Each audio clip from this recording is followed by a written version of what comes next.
పూతరేకులు అనగానే చాలామందికి ఆత్రేయపురం పూతరేకులు అయితే గుర్తొస్తాయండి.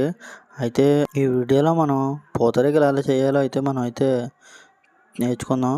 పూతరేకులు మీలో చాలామందికి ఇష్టమై ఉంటుంది. ఇష్టమైన వాళ్ళు కామెంట్ అయితే చేయండి, లైక్ చేయండి, అలాగే ఛానల్ సబ్స్క్రైబ్ చేయడం అయితే మర్చిపోకండి. అయితే ముందుగా బెల్లాన్ని అయితే తీసుకొని చిన్న చిన్న ముక్కలు కొట్టుకుని దాన్ని పౌడర్ కింద అయితే మిక్సీలో ఆడాలన్నమాట. అలాగా మిక్సీలో గ్రైండ్ చేసుకోవాలి. చూడండి, లైట్గా పొడిగా ఉంది.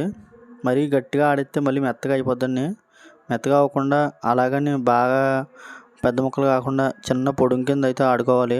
ఆడిన తర్వాత ఒక ప్లేట్లో తీసుకుని దాన్ని పెద్ద పెద్దవి ఉన్నాయి అవి అయితే మళ్ళీ తీసేస్తున్నాం. సరిగ్గా అయితే గ్రైండ్ అవ్వలేదన్నమాట. మళ్ళీ నెక్స్ట్ టైం మళ్ళీ గ్రైండ్ వేయడానికి అయితే పక్కన పెడుతున్నాం. అవి అన్నీ ఏరేస్తున్నాం అనమాట. చూడండి,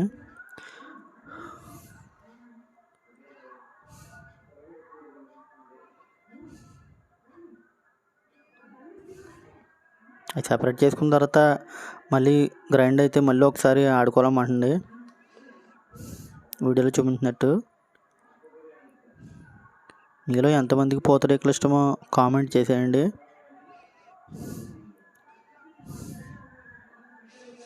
ఆ తర్వాత మనకి పూతరేకుల్ని మడత పెట్టడానికి నెయ్యి అయితే అవసరం. ఆ నెయ్యిని పొయ్యి మీద కాకుండా మీ ఇంట్లో ఆవిరి మీద అయితే ఇలాగా కాచుకోండి, బాగా అయితే అవుద్ది. పొయ్యి మీద అయితే వెంటనే చెయ్యి అయితే కారిపోయే అవకాశం ఉంది. బాగా కాగిన తర్వాత నెయ్యిని తీసుకుని ఒక బౌల్లోకి అయితే తీసుకోండి.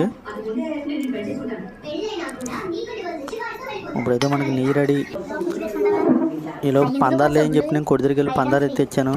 ఎందుకంటే పూతరేకుల మీద జల్లడానికి బెల్లం పౌడర్ అయితే అంత క్రిస్పీగా అయితే లేదు. అందులో పందారు